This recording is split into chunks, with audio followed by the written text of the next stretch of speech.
I've been out to sea in my mind since I was a kid. Songs rambling round my head, taking me across the world and back home again. Home in the stillness, I got curious about other people's creative practice and how they made a life in the arts. So I invited some of Australia's most interesting artists over to the shed for a conversation.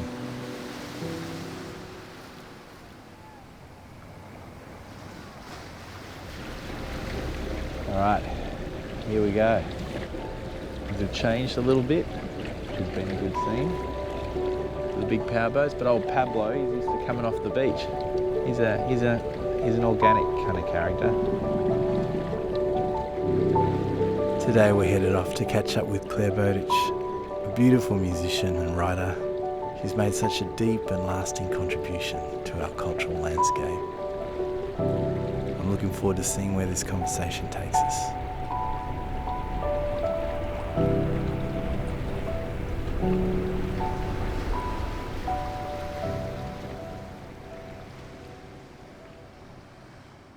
Clare, welcome to the Fisherman's Shed. It's so fabulous to have you here. Such a pleasure to be here. What a great space. Yeah, it's awesome.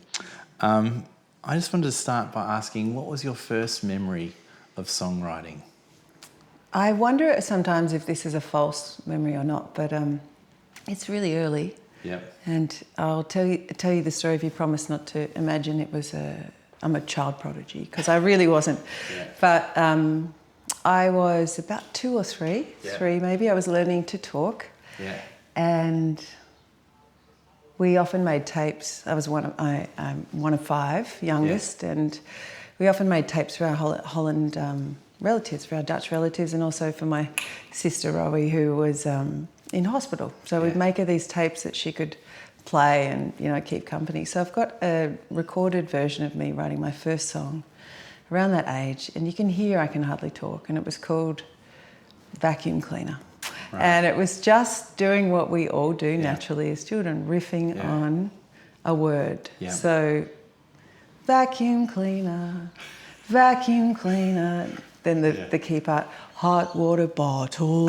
Like, that was my song, and you can hear me slapping my dog in the background. Yeah. So really early, I never had it knocked out of me. My parents encouraged it, and I thought, I've got a little thing. I can push, play and record. Yeah. Look at me go. It felt really powerful to write songs into this machine. That's awesome. Yeah, I started writing, I reckon, like that, but not at 2 and 3. For me, it was more, I was about 7 or 8. I reckon you probably did, my friend, but no one recorded it. Anyway, I don't mean to, but I'm sure you would have played with words like that. Probably. Your 7 and 8-year-old songs, they might have been more accomplished then. I don't know that they were that accomplished, but there was I just remember walking down the street having these little melodies and then writing them, and then my grandmother kind of got a sense of it, and then she sat down with me with the piano and she notated it. And that was when I was like, cool. Wow, there's an idea that's happening, and then, it's happening, I can see it. Do you remember what? What, do I remember it? Yeah. I think it was something like, walking down the street with the hole in my feet. Something like that. it was something along those lines. It's wild, yeah. I remember my first collaborative songwriting session with Margarita Murgo from around the corner, my neighbour. Yeah. Might have been about 7, 2. Right. I recorded it again on tape. And you were right there. It went, I wonder if she remembers it. We live in the jungle because it's free, and all the animals talk to me. I like the jungle, it's very nice. The air is fresh and it smells like spice. In the jungle. This is this bit. The birds and bees, they talk to me. I love them so I'll never go. Like, I think we were just copying, Are we? Yeah. We didn't know it. Yep. But she drove that one, but God, it was good. Wow. So you had these early stages of, writing as a kid. And then when did that sort of evolve into more of a kind of formally realised idea? Because besides In the Jungle, apart from In the Jungle, which was a classic hit, obviously. Let's be honest about that. But when did you start learning an instrument? Was that sort of part of a songwriting period of time earlier on? I had started to learn piano from a friend's mother. So I'd go on Mondays when I was about grade 4, grade 5. Yeah. Go on Mondays from school, round the corner, quick lesson with Mrs. Anderson and home again. She was very generous. We were doing, chopsticks and maybe a bit of fur release. I was terrible at sticking to the program. Right. So, and I felt that, and it became this point of tension. I wouldn't rehearse, I'd fiddle, come back, and you could see that I probably was a kid who just wanted to play with sound. I did do up until, I did a little bit more piano, I did up until about grade 4. But I was not gifted at theory. Yeah. I found it too slow and I was too impatient. So, Yeah. Shame on me. In a way, though, that left me free. So it was very similar to me. I struggled with that whole idea, of notation and all the rest of it. I just wanted to explore. I remember what opened it up for me was my mum showed me a couple of chords on the guitar. That's cool. And so I never learnt how to play other people's songs. I just would muck around with those chords and then songs would sort of come out. And that was quite an amazing thing to think, you can make your own songs up. So how old would you have been then? I reckon maybe 11, yeah, nice. 12, just as that grade 6 into year 7 time. And then, you only need a few chords and away you go. 3 chords and the truth. I don't think I've changed much, to be honest. Why should you? It's a good formula. It works, You've done a lot with those 3 chords. Yeah. The probably the first experience of picking up a guitar, I remember doing it a little bit, playing single notes in year 12 or so, but I really didn't learn to play guitar until I started busking in my 20s when I was overseas. I was in bands, but someone else played the guitar really well. So it's interesting because we had Emily Lubitz in. She was talking about her childhood, and she was saying, I asked her about mentors, and she was talking about, Claire was my mentor, and I was like, what? She goes, yeah. She was my mentor. So how old was she, and how old were you? There was an age gap difference, right? Yeah, I think there's about 4 years, or maybe longer. But we went to the same school. I was doing a photography project in year 11. She might have a different story. Yeah. And she would have been in about grade 4. Like there might be 10 years between us. Right. No, not that much. Anyway, somewhere in between there. She was such a cool kid. Yeah. And we actually became mates. So we were all on the same school ground, the year 10s and the year grade 4s. Anyway, she was really she'd give me amazing advice. She'd bring me bagels for lunch. She just decided that, we were mates, and she was trying to encourage me towards not being naughty. I remember meaning that she caught me, this is terrible, she caught me having a cheeky fag around behind the school shed. Right. Did she tell you this? She did not tell me this. Let me just tell you this briefly. Yeah. And I looked over and I saw her face crestfallen. I thought, oh God, what have I done? I've broken this kid's heart. And she came up and she had a straight talk with me. She's like, I know that smoking is addictive, but I know that you like Diet Coke. If you cannot smoke for 1 year, I will give you a bottle of Diet Coke. Wow. I bloody did it. I did it. Yeah, I gave up that day and never... Wow.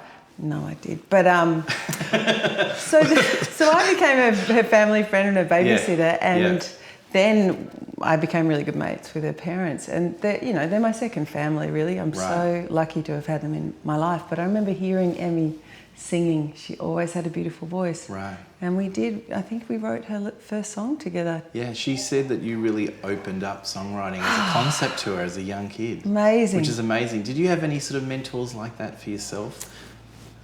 Definitely.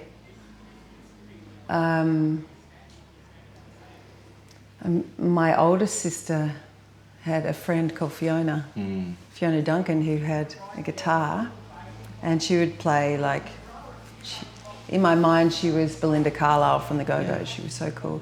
She'd come over and she'd play cover songs. Yeah. And I remember clocking that, going, that means something, like, that's cool. This girl sitting on the back porch, she would have been a teenager, I was a kid. And we never talked about it until years later. She went on to be a music manager, managing the Cosmic Psychos and so on, and we became school mum friends as well. So there was her, there was two family friends who were like folk singers. Right. So my mum went through a radical stage of going back to uni in her 40s and made friends with a couple of folk singers, one called John Beavis and one who's just brilliant songwriter, and one called Faye White. Faye White, yeah, from the Locksmiths, Faye White, right? Correct. So Faye White is the mother of Tali White, and Tali and Faye, Ilka and Terry, his father, were all in a family band together. And I remember again clocking that. Yeah, that's great. I had that. A lot of mentors I'd never met. Like I remember seeing Tracy Chapman in a film clip and like falling in love with this this Tracy person, thinking I would marry them. So I was lucky that I was sort of vaguely exposed to things, but never. Yeah. The main thing was we sang in our family. Like my mum and I would sing harmonies together and around household chores. And I think it was that Dutch influence. She grew up without TV in the war. Yeah. So I reckon that was pretty big too. Yeah. Yeah. Absolutely. How about you? I think it was my grandmother. I think starting me on the idea with the piano, that was something that was there. And then it was just different friends. I had an older cousin who was right into, the Rolling Stones and Bob Dylan. And I remember I was going through this era of time where I was interested in rap music and my... Word to your mother, yeah. And... it's not Compton, nothing like eastern suburbs rap music. Totally. But I remember him saying to me, one day Bob Dylan will be sitting on your wall looking down at you saying, hey man, this is where it's at. And fascinating. He was onto it. So he was a big influence. And then, there's been so many people across my life, and I guess as I got a bit older, it was someone like Greg Arnold. Yep. He was a big sort of mental supporter in the early stages of my writing. So Isn't it incredible how just clocking someone who believes in you or encourages you, even just that little bit, can be so deeply important in your formation of an identity as someone who writes songs and that songs mean something. And the person who did that for me, well, one of my best friends, Deef, she was always, she clocked something. We would always sing together. She introduced me to a lot of, alternative stuff at the time. Jethro Tull, Thelonious Monk. We both like Ricky Lee Jones and Joni Mitchell. Yeah. But then the chap who really changed my life was John Hedigan, who I met randomly in a chai tent. And I'd been secretly writing songs. And for some reason on that night, when he came into the tent and sang, and we sang together, something worked. And he said, do you want to start a band? Wow. And I was so shy and scared that my songs were no good. But I went, yeah, for once. And a week and a half later, I gave him this tape of really rudimentary, two-chord, basic songs. And he lived 2 streets down. He took them. He said, thanks. And then the next week I came back to his house and he played me back. He was a virtuosic, guitar player, and he played me back one of my songs through his lens, and that was it. That was the end of... that was before and after. From then on we were in a band, we were called Red Raku. Yeah. He introduced me to his housemate Marty, who was pretty cute. I introduced him to my best mate Deef. And then we were ABBA. I mean... So we got lucky to have a friendship group who made songs then. Yeah. And then we were in. It's a real sense of belonging, music. I remember I was talking to a friend of mine, Nick, and we were talking about this idea about how, when you can play music, you kind of have friends for life in a way, because you're sort of part of something, you're part of a community of people. And it's a real thing for kids and young teenagers, I guess, having that for them. And then even as... Well, so how old were you around this time? I was then 22, 23. Yeah. Yeah. It's interesting how everyone comes at different sort of stages and ages, Yeah. It would always, obviously, it'd all been bubbling away for you for a long time. I'd been singing in bands, my brother-in-law's band as a backup singer from about 16, 17. And I was lucky that my parents let me go to quite a creative school where I met Emily. What a win.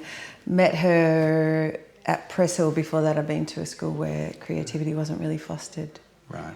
It strikes me, though, that times have really changed. Like, I recently met a couple of songwriters who went to that first school, and songwriting is now a bigger part of their curriculum, Catholic girls' school, and they've had quite a bit of success. Songwriters like G Flip went there, and Sophia Smith. Yeah. So times are changing when it comes to our conversation on song making. I think it's a little more normalised now. That might be one of the positive things to come from social media or exposure to YouTube, seeing how other people do it and so on. Yeah. But it does make a career more challenging as well. So in those days you just had to stumble across it. It was stumbling, right? It was definitely stumbling. Literally in the dark at the Punters Club at 2 a.m, whatever. For sure. What was the moment that you kind of thought, there's something happening here and maybe I could make a life in music? Was it a particular gig? Was it, a record deal? Like, what was it? What was the moment that you kind of thought, something's happening here and maybe there's something happening here for me? There was certainly a moment where I realised that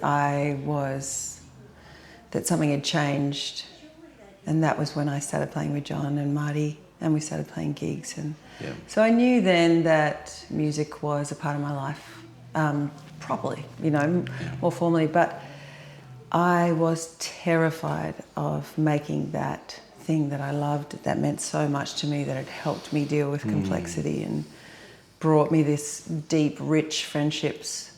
I was terrified of making that my living. I thought something in there would get broken or destroyed.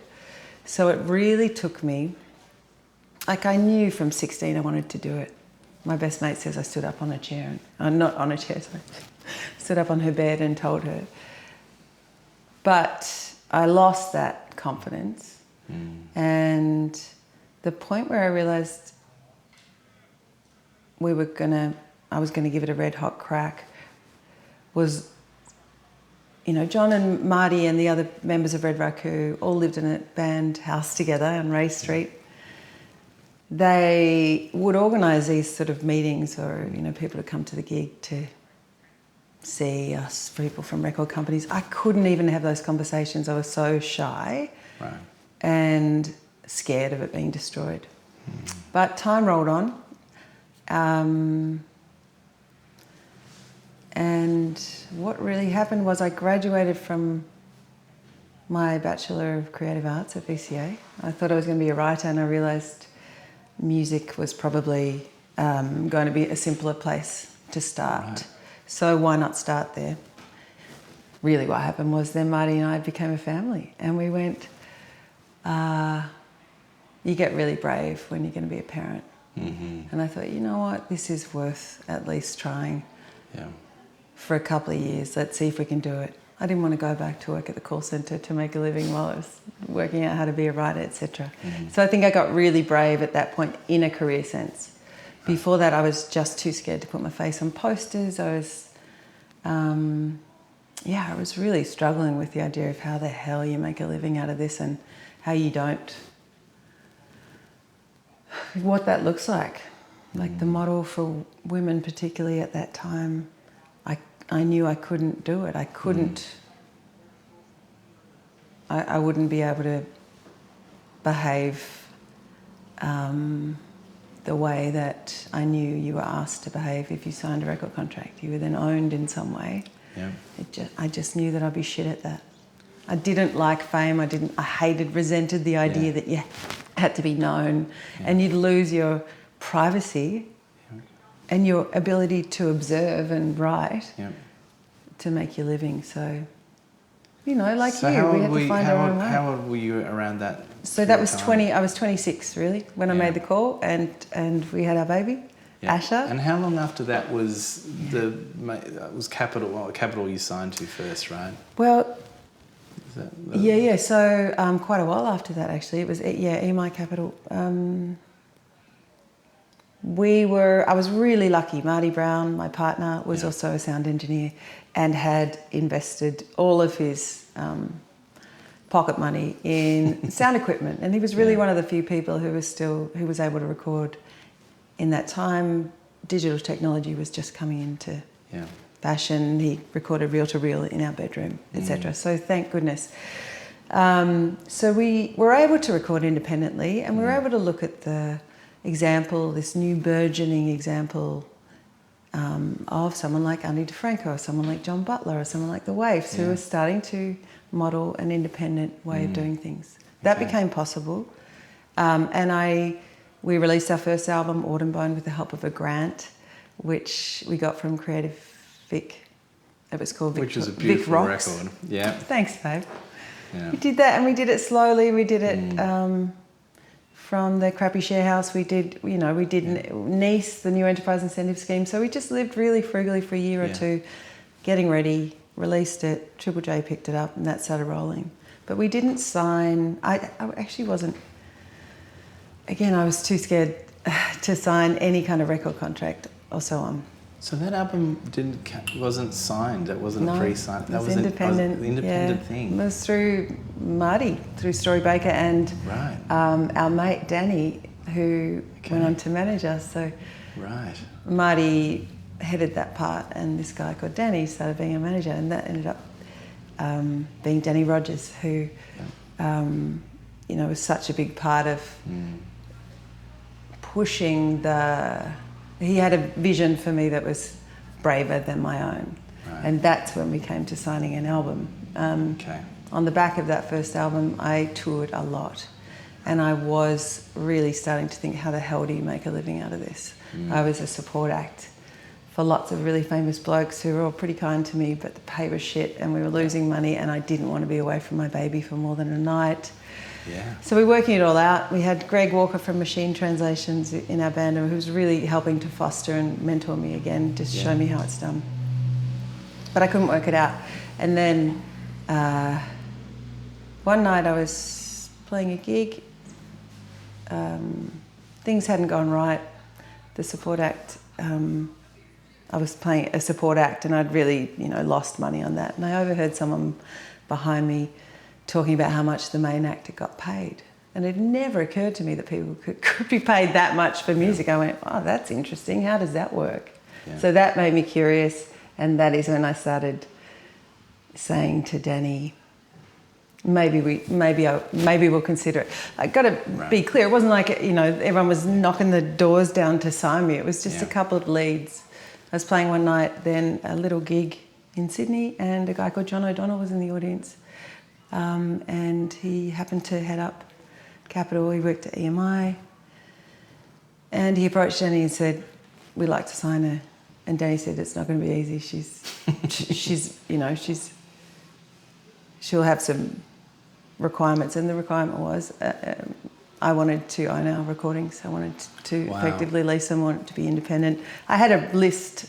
That's amazing that you did that, Claire. Because of Marty and Danny, honestly, I just wouldn't have thought that way. But we started thinking in a because way. that's even having the knowledge to know that. Like I remember when we were going through the major label kind of dance, and Mick Thomas I sat down with Mick, and Mick helped me too. And he sat down and really kind of laid it out for me, so that when we went through the process, we actually were like, actually, this is not the thing that was right for us at that time in our lives. So we didn't end up going down that road. So Mick Thomas was someone we would talk to, people like us. Al Barden was another one who'd been in Frente, he'd give advice. Did you ever regret not signing at that time, or not pursuing that at that time, or was that the right choice for you? It's so, who knows? I think for family and balanced life, I think it was probably the right decision. Were you already a parent? I wasn't a parent, but one of the other guys had a child. Right, And I was married, and, things were happening. We sort of went through the dance. I was a bit older. I was in my later 20s when that sort of happened. So, we weren't 18. I think some parts of it would have been quite different. I've been signed to Universal, you know. But I got to work with Sebastian Chase at MGM. He was really deeply invested in our project, and that mentoring and that time with him was priceless. So I'm so grateful for the time I spent with him, you know. Yeah. So, yeah, I mean, we make our choices and we navigate our way through these things, but I certainly learned a lot from going through the indie route because you had to, you know. Yeah. I think people don't realise how limited, how narrow the channel was through which you got to maybe make the kind of music you wanted and make a living out of it in that time. For sure. And I think it was like with you, because Triple J and Kingsmill had gotten on to us before the signing so stuff happened, it meant that we had a little bit more play in thinking about which way we would kind of navigate our way through. Yeah. So when you signed that major deal, I mean, I guess because you had all that knowledge, so is there anything that you would have done differently when you look back on it? There are actually. So John was very generous with us. I was surprised that he agreed to what he agreed to, but I sort of knew my position in a way. I wasn't there to... I don't think anyone really thought I would be the next Taylor Swift or anything of that nature. She probably wasn't born then. I think it was clear that I was, indie. Yeah. But because I was so fiercely independent, I don't think I consulted with the record company enough. Like, I don't think we would just sort of make albums at home, make an album at home and present it. Right. And be like, there's the album. There's the album. Yeah. I was so scared of being influenced or being squashed or losing our independence that I really didn't make the most of the kind of things that a record company can offer, which is, you'll always find someone who really can A&R and advise you well, and it does give you a chance to meet great producers and great... Right. So I don't think we made enough use of that with our first That's deal, a confidence really. thing, isn't it? Because it's sort of knowing that it takes a village to make things. That's one of the things I've really realised as I've gotten older. This idea of one person in their bedroom doing their thing all on their own. It's a bit of a myth. I mean, to some degree there are those special artists that can do that. Yeah. But for the most part, when you scratch the surface, it's a great producer that's been working with them, or there's a great manager or team that are kind of creating it, helping with the vision. Yeah. It has to come from you directly as an artist, but it's tricky, isn't it? It is. Doing the dance, working out when to actually bring that into your life. Yeah. I sort of... I think ultimately for me making those choices worked okay. It meant that I did, once we had sort of released What Was Left, which was our second album, our first album through Universal, we had this surprise thing that happened where I won an ARIA, which is ARIA's Best Artist, which no one was expecting. Like, genuinely no one was expecting. Even Danny came up to me at the ARIAs just before and went, just want you to know you're not going to win, mate. But because it doesn't work that way, because he gave me a Kevin Sheedy speech. Yep. Right, so we had then this little moment of opportunity. Really sort of can't quite explain what a shock it was. Life got more interesting after that because I realised, I was always very interested in how can you use this position well, what can we do? And I gave a speech that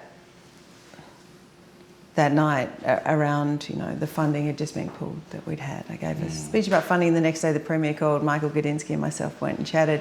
The funding was reinstated. I realised, so if you're here in this bit, you can have those conversations, you can give back, that started to mean something more to me than just let's get famous and make a lot of money. I didn't need a lot of money and I wanted to be independent. But I brought that up because it also brought with it then the feeling of when the album didn't, what did it sell like at the time? I thought I'd failed. We sold maybe 30,000 copies. You look back now and go, not bad. It's all right, babe.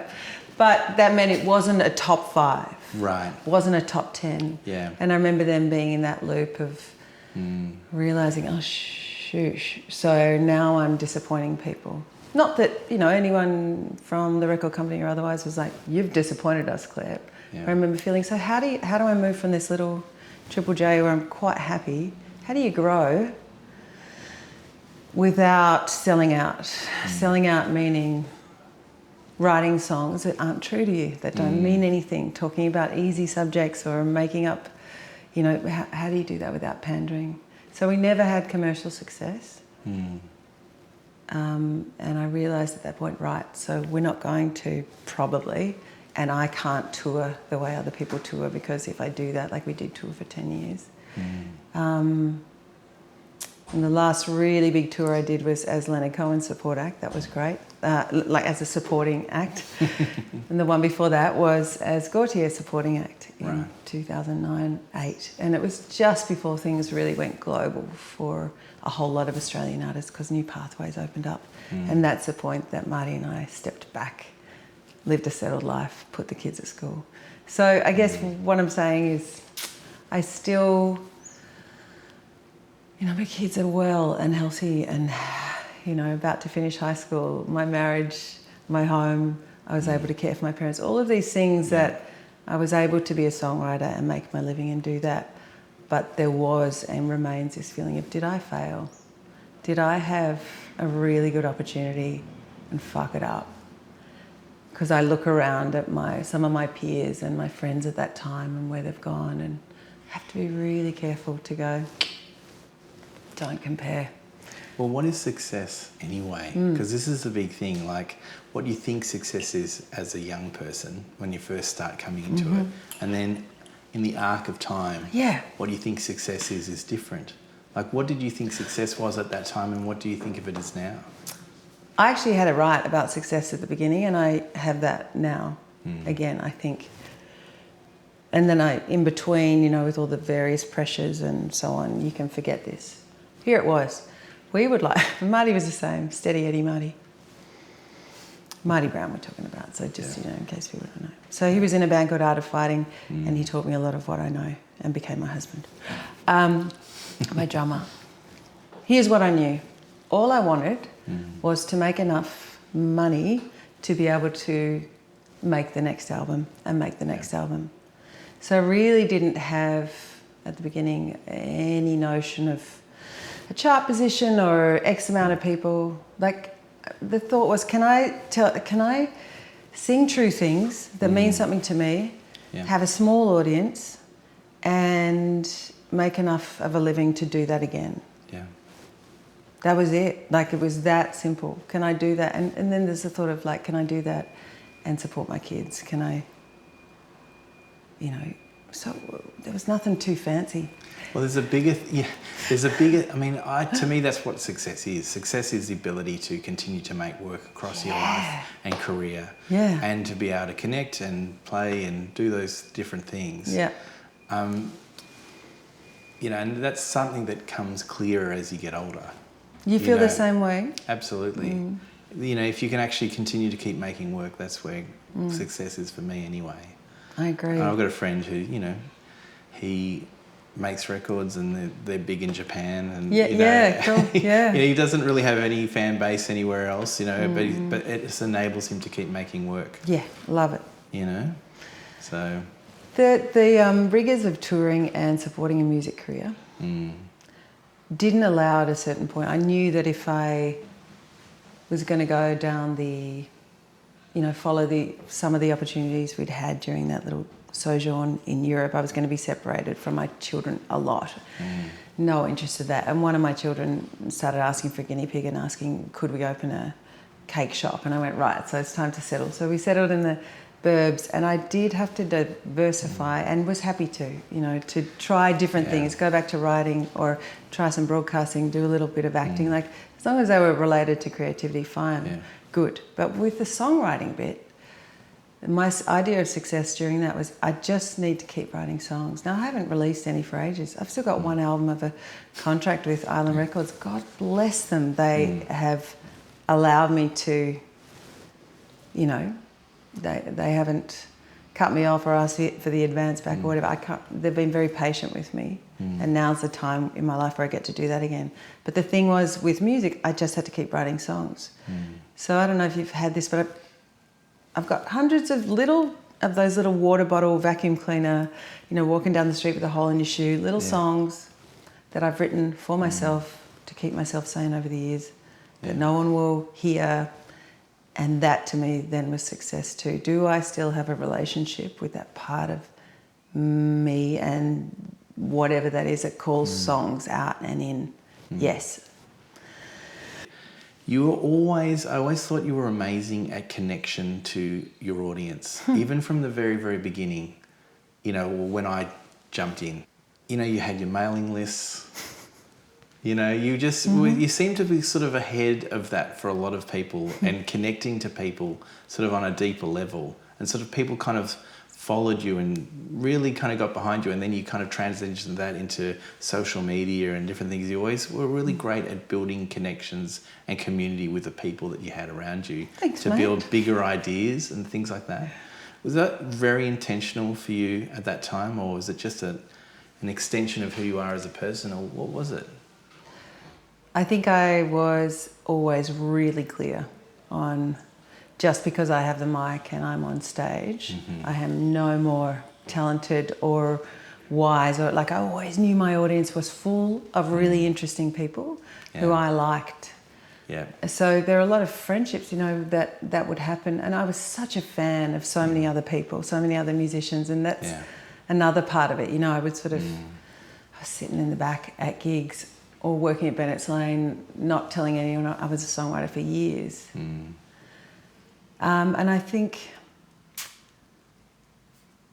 at a certain point there were just a few key ideas. I was like, okay, so if you want to make a living, you've got to let them know when the gig is. Yeah. And again, learning from John and Marty, we would photocopy all these posters and flyers, and they would take physical addresses. There was no email when we started, 97, 98, you know, we were just babies, and then send them out. So these few key things again just made sense. So I knew that if we could keep in contact with each other, then I could let you know when I was playing and you could let me know too.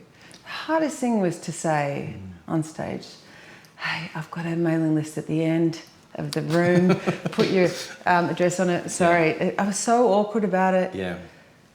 But I really loved and still love, and I'm so grateful to my audience. Holy crap, like that loop of them loving me and me loving them. Well, you have a really deep kind of connected fan base of people that really follow what you do. And, you know, I'm sure that's part of that period of time of building. It was also the fact that you'd be very open in your connection. Yeah. Which you know, now in contemporary social media, that's just what sort of happens. People are sharing what they had for lunch or whatever, but you would sort of be open and vulnerable. Did you kind of, was there that sort of being open and vulnerable with people in that kind of context, and then how it then leads into social media?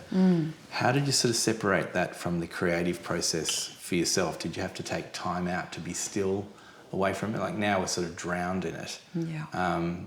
You know, when you think back about that period of time, how did you sort of navigate the time to be still and to be writing and the time for connection and bringing that sort of stuff together, which is, for a lot of contemporary artists, a really difficult things that they're navigating? Look, a lot of that was sort of dictated by where I was at mentally. So I think the reason I was able to be open, or was open, and was able to share in my life was because I'd had this really difficult series of losses in my childhood, and difficult things that in my early 20s culminated in me having terrible panic attacks and a nervous breakdown in London in a backpackers. And thanks to a couple of good friends, I got home and slowly I got well. And it was always so clear to me that part of why I got well was because other people had shared their hardest parts, their hardest times, or their things that made sense to them at the moment. Like other people's music, songs, insights, books, theories saved my life. It was never hard for me to be open then on stage, because the whole point became how do you pass this on? Like, that's what meant something to me in there. And I'd always thought that music was going to be part of what how I kept that loop going. That was about saying thank you and about survival. So I didn't always get the balance right between being open and being private, or between, But I think we had some pretty set structures in those times. Like, you recorded the album, you released a single or two. Yeah. So the recording album was a quiet time. Yeah. Released a single or two. Yeah. And then you released an album and you toured it. And that was the time you had a big push for media, and that was the time you did the most shows, and that was the time you had to work on that advertising bit. Yeah. But what about now, though? What about now? I know you haven't released music specifically at the moment, but there's something that's coming. But you've done books and you've done lots of things. How do you kind of navigate the dance now with being online, I guess? And there's sort of an expectation that you're connected all the time. Yeah, I can't. If I did that, it would be at great cost and false. Yeah. So I close my DMs. Quite often I cannot possibly reply or solve every problem that I'm asked to solve. I have to say no to many, many things.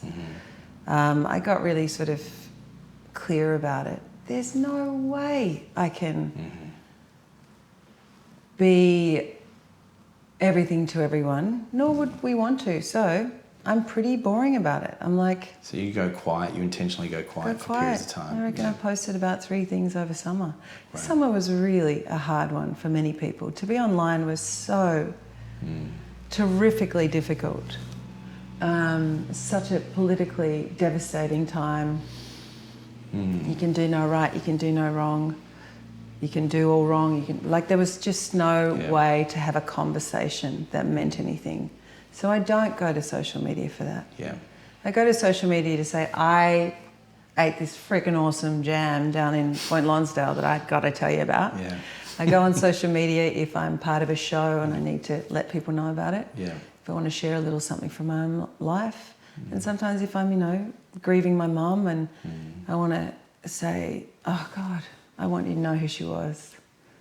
So I'm pretty clear about it, but I don't know quite how to explain it, but I hope I'm doing it well. I hope I'm making some sense. I just see it for the limited thing that it is, which is we can give each other news and we can amuse each other, but we can just get lost in there and never create another thing. Absolutely. So it can be deeply paralysing. So I'm really... Was there a point where you had to become more disciplined in that, or was it just you've always sort of had that ability to kind of recognise it within the boundaries? I reckon I'm pretty sensitive to the boundary bit. I don't know, again, I had to work out, if I do that at the end of a gig, if I stand in line and sign everything everyone wants and have every conversation, I'm going to have to be in the right headspace for that. Yeah. Because I don't want to be false with anyone, and I don't want to give anyone advice that I can't give. And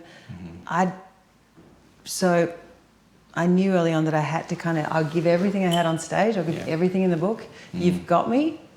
Yeah. And then afterwards, I have to hide and recover. Yeah. Sometimes I don't. Sometimes I'm feeling brave and courageous and able to go out and really get to know people like we did in the old days. But my God, the next day I'm in bed, recovering because I'm so socially exhausted. So. And that's the cost that people don't always, recognise is going on, Yeah, I don't tour like I did. I don't ask for what I used to from my career. I couldn't do what a lot of TikTokers do. That's okay. When you were talking before about, you had your kids, they decided that you wanted to sort of settle down. And I know when my son came along, there was a very strong pull to kind of be more still. Yeah. And not travel as much and adjusted. And we had some other things happening in our family but it's, but you were really, you're completely fascinating to me because of the way that you've moved through different things. You were in music, and then you were on television, then you went on to radio, then you were writing, releasing books. It seems like a lot going on. It's all coming from a similar well, and you're expressing that But what's interesting to me is that you don't necessarily stay for a long time moving between things. Like you're on radio. How long were you on radio for? Like 2 years. 2 years. So it's a while. But for a lot of people who'd say transition from music to acting, they might go, "This is me. I'm now doing acting," or "I'm on radio. This is a great gig." That would be a smart way to do it. I'm going to stay on radio and do that. Yeah. But what's happened is at every stage you've taken these courageous steps that have been really amazing. That's and kind of you've actually what is driving the adjustment and change, and has there been something that has been a common thread for you for moving through from one thing to the next that's drawn you on? It's interesting to hear that, but you know, you could look at that a few different ways. Other people might look at that not as fascinating, but as you know, what a stupid thing to do. I know that many people in broadcasting, for example, like that job was so great for that moment in time. Yeah. You know, we had John, our friend, was really unwell at the time, and we could be settled, and I could have an interesting job connecting to many people from my state, and you know, what a win. At a certain point, what happened there and what happens everywhere is, if I start to sense that I am going to have to phone it in, fake it, behave, to do the job well, right. or that if it's going to take too much from whatever that creative spark is, I can sense it coming and I bow out. Yeah. I think that's it, and that means, you know, you got to learn clever tricks like how to live on beans for certain, you know, periods of time, and you can't I cannot say yes to something even though it's a smart thing financially to do. And it annoys me sometimes, you know. I look at myself and go, why would you do that? But most of the time I think I know why I'm doing it. I am protecting the only thing that really matters in the end, that one true spark. And that probably sounds much fancier than it is, but I reckon that's probably it. But you're trusting the instinct. I do trust something. And actually I think that's the root as an artist. If we're not trusting that, if we're dialing it in, or if we're writing for someone else, or you're thinking about, you know, this is a problem when you start making and releasing music, is that you get into a cycle. And we all know the cycle. You're doing it, you're making it, then there's tours, there are expectations that you're going to have a new single to do the promotion, to get to the festival, to do the thing. And you start cycling around and you start going, I've got to write a single. It's just a really bad place to be entering into the creative process. Sure is. Right? So like that, actually coming back to the root of what it is that's driving and inspiring you. Yeah. It's the only thing that sort of matters. Yeah. And life keeps popping you back in there anyway. Because nothing goes the way you plan. Right. You have so little control. The older I get, the more I realise, oh my God, how funny that I used to think I could have some influence on that or this, or like, I love having a dream. I love working towards something. The idea of writing a book got me through many years of feeling like I was failing to finish anything. But I would say, no, when I'm 40, you know, I'll write that book. Like, I love having a dream that pulls me forward, but it never plays out the way that I thought. So with writing the book, is the transition from the ABC then to going through, were you writing during that period of time in the ABC, or did you leave that and then begin the focus on the writing? Is that what happened? That would have been the smart way to do it. You finish one thing, start another. Yeah. I had been promising myself I would write that book from the depth of my nervous breakdown when I was 21. So for 15 years, I had been trying to work out, how do I tell this story true? How do I tell it useful? How do I tell it with beauty? How do I tell it in a way that it's going to do the thing that I hope it does in the world? And I would write and rewrite and rewrite and rewrite and throw out and throw out. Like, I reckon you may be the same, and I'd be interested to hear. I think with writing, for every one song that's all right. I reckon I have 100 songs that are really not, or 100 iterations or messy, scrappy things. With writing words, I reckon for an 80,000 word book, I might write 800,000 words. Right. They're not good words. So just to be very clear, like you're in motion. Mess, you know. Yeah. And all of the fear of I'm never going to be able to say it. How come I can't do it? Blah, blah, blah, blah, blah, blah, blah. The miracle is that I've done anything, finished anything. Yeah. So with that book, there just came a point where I realised I got to write that book. I promised myself, the pressure was too much. And at that point I did write 6 chapters, started working with a great,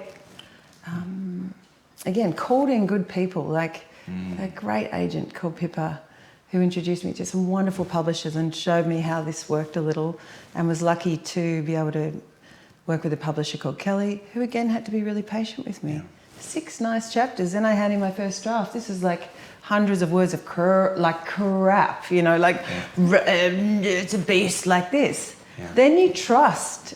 You have to trust, like, same as I've always done with Marty, here 100 songs, which ones are okay. Like, I needed Kelly and that to say, what do you think of this? What do you think of that? This is the bit that's most interesting to me. And then we're collaborating. And then I get to go back. I've now got some boundaries. And I get that second draft in, stuck in that one time frame and not telling my whole life story. And you go smaller. What's the interesting bit? What's the interesting bit? It's interesting because, like, writing songs, you're writing songs, and then often you'll have a producer, you'll have a band around you, and you're kind of going through a similar sort of process in some ways.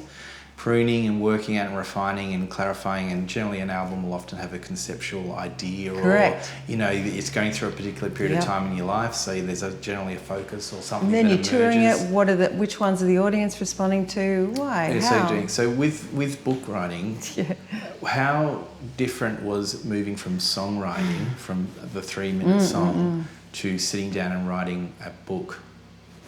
I think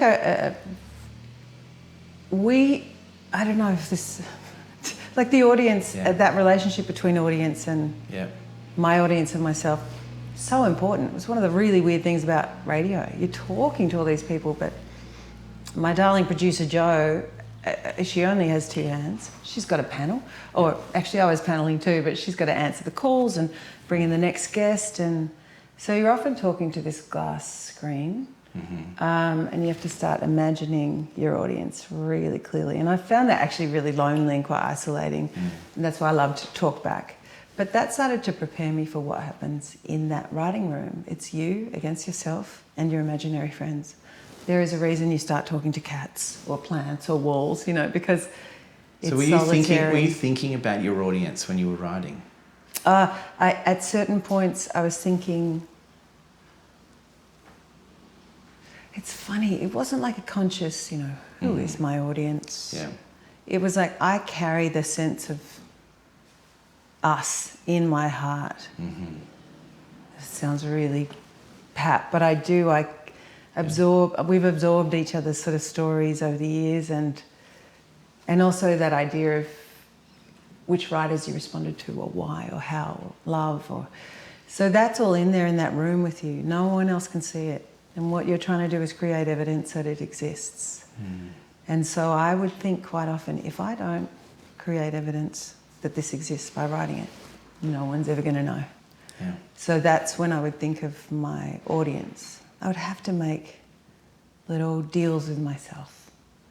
But I missed that immediate feedback. You know, that was... I can't... I'm writing a book again at the moment. What the hell is it? You know, it's all of these words, and I'm still not pruning yet. I'm back in it's actually a bit of a torture. So you don't get the immediate gratification of a song and an audience. Did you kind of, I mean, there's been a lot of great musicians that have become authors, been through, and Peggy, and Holly Throsby. Yeah. Have you sort of connected? With, Yeah. Are they sort of like shared experiences? Because we have weird jobs, right? And we have weird jobs, and not everybody really sort of understands it down at the local supermarket. But there's like when you have those friends, they may not live near you, but that you can reach out to them and talk to them, and that kind of sort of helps to go, oh, maybe what I'm going through right now is not so strange. I desperately need that at all times. Right. And I was very lucky to have Peggy as a dear friend, because Peggy was the bass player and is a bass player in Art of Fighting. Yes. So, and you know, so we're in the same hood. Yeah. And there comes a point where I had to make a really, again, a courageous, messy request of a friend, as I had with John. I said, Peggy, I know you're a Miles Franklin Award nominated author. Yeah. She was generous, you know, she could see I was struggling. She read some of my first messy stuff and gave beautiful feedback, encouragement, really. Keep going, keep going. God cannot do it without that coterie of other people who are trying to do the same thing, because it's madness. Like, what are we doing? You know? If you really look at it, you're spending hours and hours on these little things that, again, are invisible until you make them real. So Holly, I draw enormous inspiration from looking at how my mates have done it and being able to ask them a question. And and they do the same with me, and I hope they always will. That's the power of like community, right? This is like scenes, music scenes that happen, and people that you relate to and you can hang out with, and all the rest of it. I know Sarah Blasco was talking about Seeker Lover Keeper, how it started off as a band, but now as she's become older, those friendships and relationships are actually deeply precious to her on lots of fronts, on a personal level, and on a creative level, and checking in with each other. Yeah, we need each other. And I think almost more and more as we get older,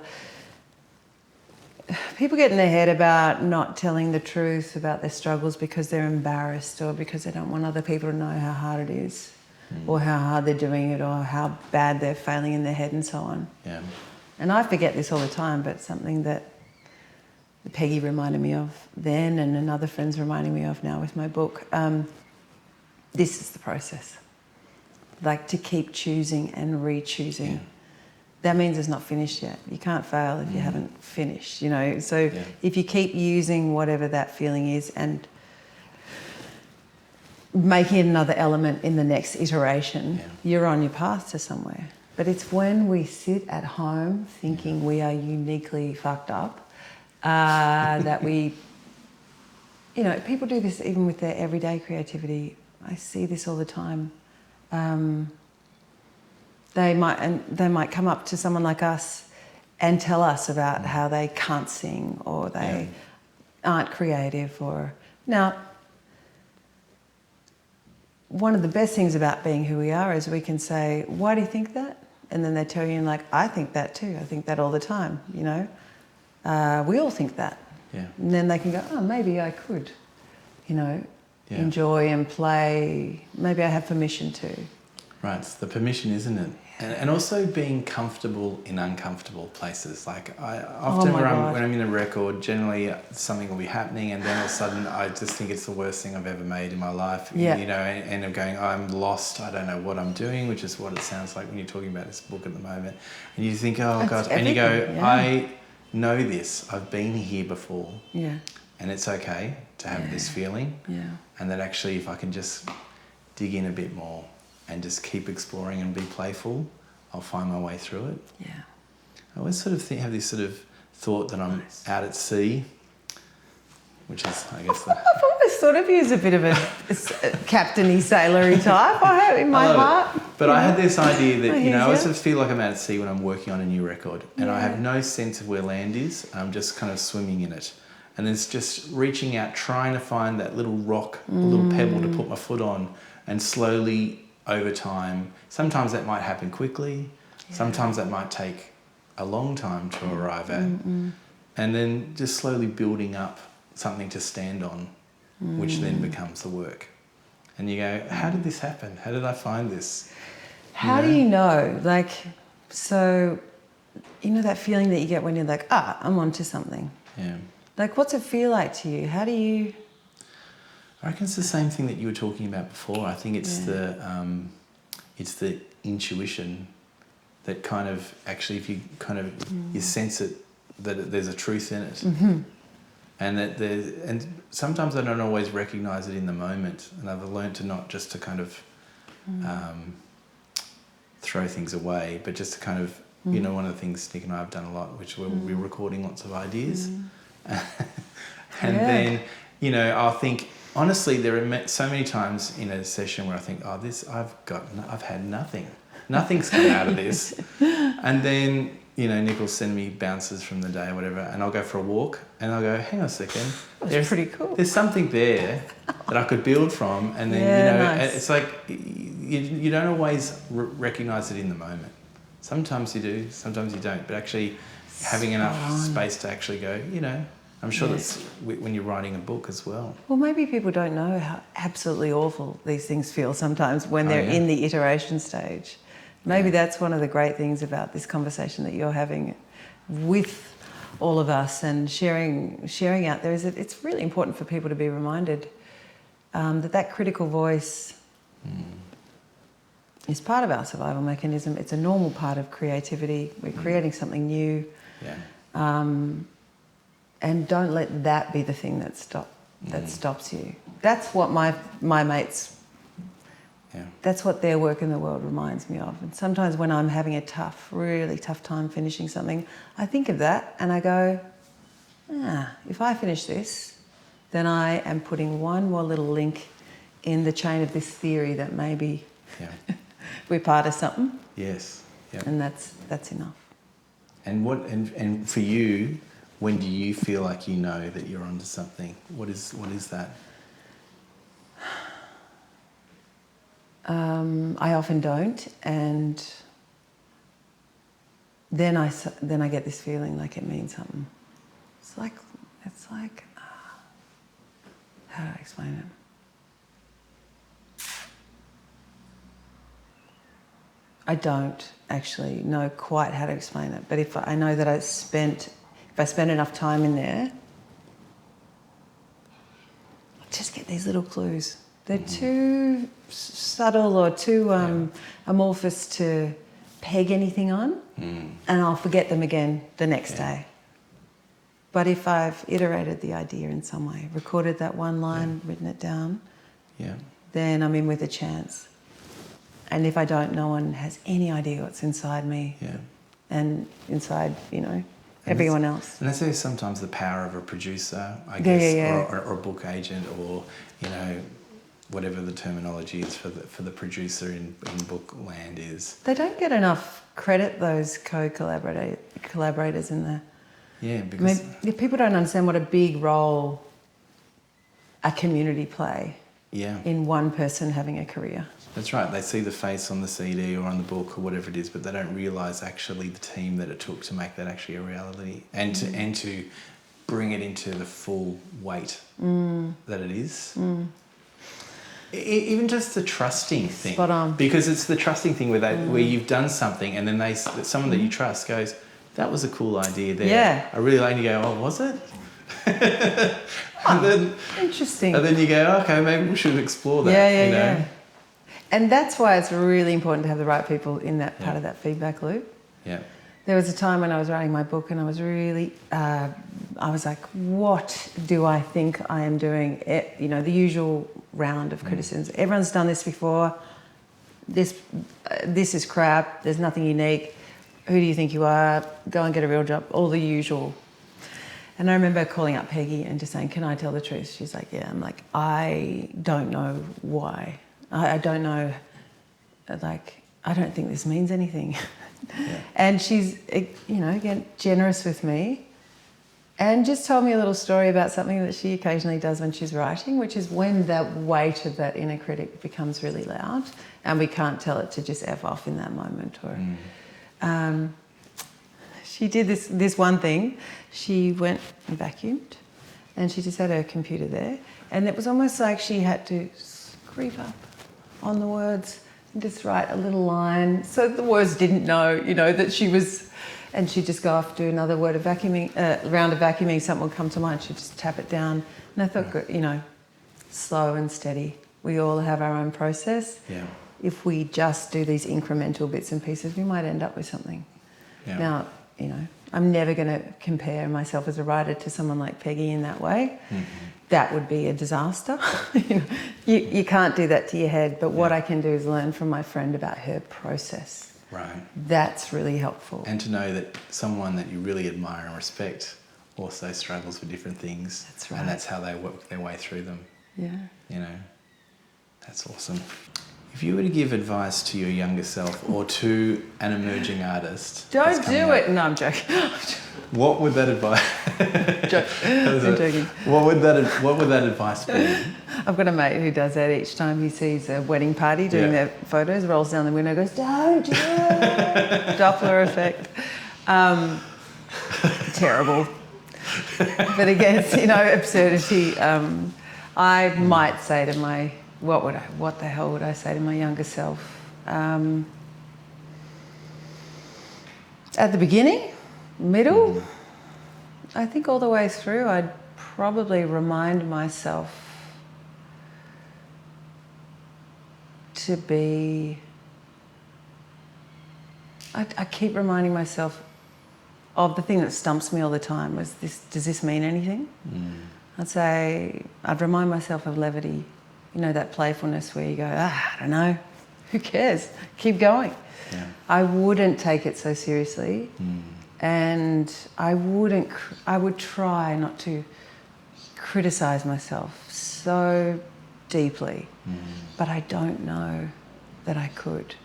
Like, it wasn't like people around me weren't giving me that advice. Yeah. I think what I'd like to sort of say to myself is, have fun. Yeah. Enjoy it.